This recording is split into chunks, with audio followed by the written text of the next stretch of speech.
یا علی مولا علی نحمدہ و نصلی علی رسولہ الکریم اما بعد فاعوذ باللہ من الشیطان الرجیم بسم اللہ الرحمن الرحیم۔ زندگی کیا ہے؟ کیا صرف ان سانسوں کے چلنے کا نام ہی زندگی ہے؟ کیا روز صبح اٹھنا، دنیا کے کاموں میں الجھ جانا، دولت کمانا اور پھر رات کو سو جانا، کیا بس یہی زندگی ہے؟ السلام علیکم ورحمۃ اللہ وبرکاتہ۔ صوفیزم اور اسلام میں آپ کا استقبال ہے۔ آج ہم جس موضوع پر بات کرنے جا رہے ہیں وہ صرف ایک معلومات نہیں ہے، بلکہ ہمارے اور آپ کے وجود کی سب سے بڑی حقیقت ہے۔ آج ہم اس روحانی موت اور زندگی کی بات کریں گے جسے ہماری یہ دنیاوی آنکھیں نہیں دیکھ پاتی۔ میرے عزیز ساتھیوں، صحیح بخاری کی ایک بہت ہی عظیم حدیث ہے، حدیث نمبر 6407۔ حضرت ابو موسیٰ اشعری رضی اللہ عنہ سے روایت ہے کہ نبی کریم حضور اکرم محمد مصطفیٰ صلی اللہ علیہ وسلم نے ارشاد فرمایا، مثل الذی یذکر ربہ والذی یا یذکر مثل الحی والمیت، یعنی اس شخص کی مثال جو اپنے رب کا ذکر کرتا ہے اور اس شخص کی مثال جو اپنے رب کا ذکر نہیں کرتا ہے، زندہ اور مردہ جیسی ہے۔ ذرا غور کیجئے ان الفاظ پر۔ حضور محمد مصطفیٰ صلی اللہ علیہ وسلم نے یہ نہیں فرمایا کہ جو ذکر نہیں کرتا وہ بیمار ہے یا وہ کمزور ہے، بلکہ آپ نے فرمایا کہ وہ مردہ ہے۔ تصوف اور صوفیزم کی بنیاد ہی اسی حدیث پر کھڑی ہے۔ صوفیاء اکرام فرماتے ہیں کہ انسان دو چیزوں سے مل کر بنا ہے، ایک جسم اور دوسری روح۔ اس دنیا کے بازار میں جسم کو زندہ رکھنے کے لیے ہم بہترین کھانا کھاتے ہیں، پانی پیتے ہیں، لیکن جو روح آسمانوں سے آئی ہے اس کی غذا، اس کی خوراک کیا ہے؟ روح کی غذا دنیا کا نوالا نہیں بلکہ اللہ رب العالمین کا ذکر ہے۔ قرآن مجید میں اللہ رب العزت سورہ الرعد آیت نمبر 28 میں اسی بات کی گواہی دیتا ہے، الا بذکر اللہ تطمئن القلوب۔ سن لو اللہ کے ذکر سے ہی دلوں کو اطمینان نصیب ہوتا ہے۔ اللہ کے ذکر سے ہی دلوں کو اطمینان نصیب ہوتا ہے۔ جب ہم غفلت میں ہوتے ہیں، دنیا کی محبت میں گرفتار ہوتے ہیں تو ہمارا دل دھڑکتا تو ہے، مشین میں پلس تو آتی ہے، لیکن روحانی طور پر وہ دل اللہ رب العزت کی بارگاہ میں مردہ قرار دیا جاتا ہے۔ ایک مردہ دل نہ تو اللہ سبحانہ تعالیٰ کا نور محسوس کر سکتا ہے اور نہ ہی اسے کوئی ہدایت فائدہ پہنچا سکتی ہے۔ میرے پیر و مرشد عارف باللہ حضرت صوفی سیدی فرقانی پیر مد ظلہ العالی اکثر اپنے بیانات میں اس روحانی زندگی کا فلسفہ بہت ہی خوبصورتی سے سمجھاتے ہیں۔ آپ فرماتے ہیں کہ ذکر صرف زبان کی حرکت کا نام نہیں ہے۔ اگر زبان اللہ اللہ کہہ رہی ہے لیکن دل دنیا کی فکروں میں اٹکا ہے تو وہ مکمل ذکر نہیں۔ حقیقی ذکر وہ ہے جو تمہارے دل کی دھڑکنوں میں بس جائے۔ جب تک مرشد کی نگاہ کرم سے انسان کا قلب بیدار نہیں ہوتا تب تک وہ حدیث کے مطابق اس زندگی کو نہیں پا سکتا جو اللہ کو محبوب ہے۔ صحیح مسلم میں حدیث قدسی ہے کہ اللہ سبحانہ تعالیٰ فرماتا ہے، میں اپنے بندے کے غمان کے پاس ہوتا ہوں اور جب وہ مجھے یاد کرتا ہے تو میں اس کے ساتھ ہوتا ہوں۔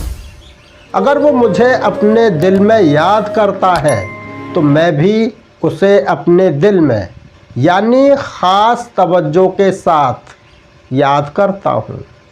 اگر وہ مجھے کسی محفل میں یاد کرتا ہے تو میں فرشتوں کی اس محفل میں اس کا ذکر کرتا ہوں جو اس کی محفل سے بہت بہتر ہے۔ سبحان اللہ، سبحان اللہ، اللہ اکبر۔ کیا شان ہے ذکر کی۔ جو اپنے رب کو یاد کر رہا ہے، رب کائنات عرش پر اس کا ذکر فرما رہا ہے۔ یہی وہ تعلق ہے جو انسان کو زندہ کرتا ہے۔ آج کا دور دیکھیے، ہر انسان پریشان ہے، ڈپریشن، بے چینی۔ ہر دوسرا شخص سکون کی تلاش میں ہے۔ بڑے بڑے محلوں میں رہنے والوں کو نیند نہیں آتی، انہیں نیند کی گولیاں کھانی پڑتی ہیں۔ جانتے ہو کیوں؟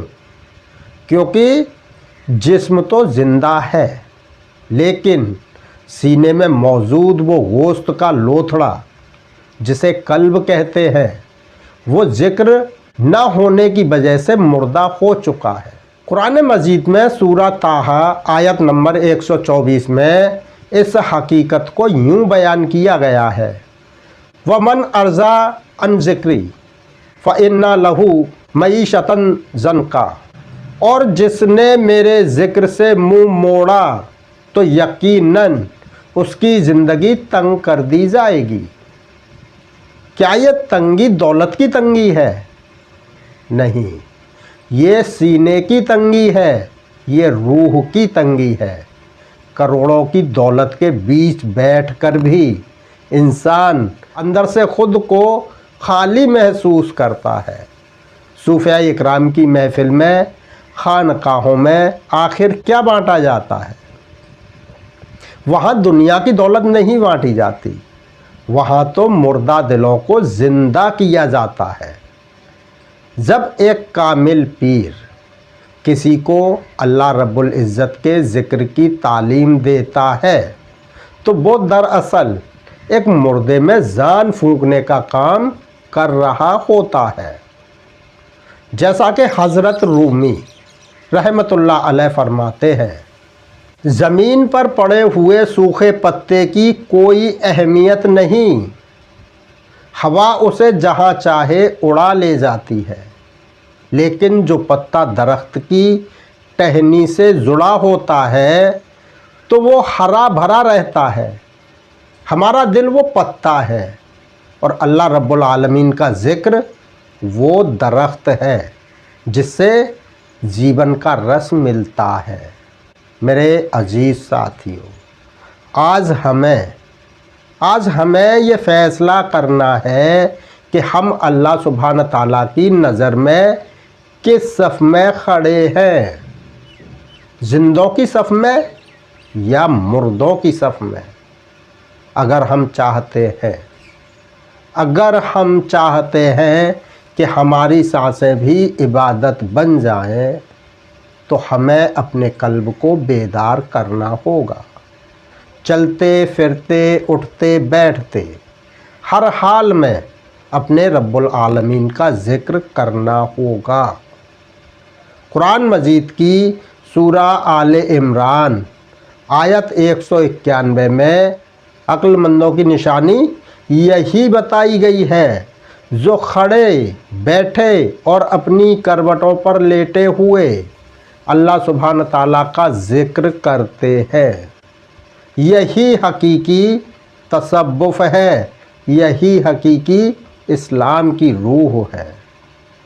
آئیے آج اس حدیث کو صرف سنیں نہیں بلکہ اسے اپنے اندر اتاریں، اپنے مرشد کے بتائے ہوئے راستوں پر چل کر اپنے دلوں کو ذکر کی بھٹی میں تپائیں، تاکہ دنیا کی ساری گندگیاں جل کر راکھ ہو جائیں اور ہمارا دل آئینے کی طرح چمکنے لگے، ایک زندہ دل۔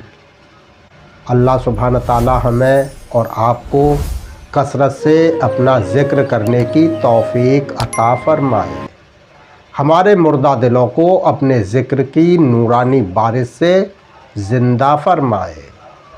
اگر آپ کو ہماری یہ کوشش پسند آئی ہو تو اس نورانی پیغام کو دوسروں تک ضرور پہنچائیں۔ آپ کے ایک شیئر سے شاید کسی کا غافل دل پھر سے دھڑکنے لگے۔ صوفیزم اور اسلام چینل سے جڑے رہیں تاکہ روحانیت کا یہ سفر یوں ہی چلتا رہے۔ السلام علیکم ورحمۃ اللہ وبرکاتہ۔ اللہ حافظ۔ حق اہل بیت علیہ السلام، حق مولا فرقانی پیر مد ظلہ العالی۔